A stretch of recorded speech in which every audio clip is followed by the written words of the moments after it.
Male northern quolls in Australia are so focused on sex that they're dropping dead from exhaustion. I read this and obviously I had to find out more. So researchers apparently attached some trackers to these endangered northern quolls. How, you ask? With a custom designed felt harness.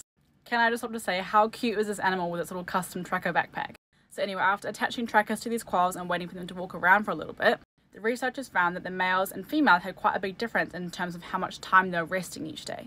The males were resting for only 7% of the day because they were so busy running around looking for a mate. And they're so focused on this goal that they stop grooming themselves, so they attract more parasites. They lose heaps of weight and they fight with each other, so they get heaps of injuries as well. And on the flip side, the female northern quolls get around 3 times as much rest as their male counterparts. So they spend almost a quarter of their day resting. So here's a fun little graph if you want to pause and see the breakdown of activity between the male and female quolls. And the tracking data also showed just how fast some males actually travelled to find a mate. And 2 of them walked so far in one night that it would be the equivalent of a human doing a full marathon.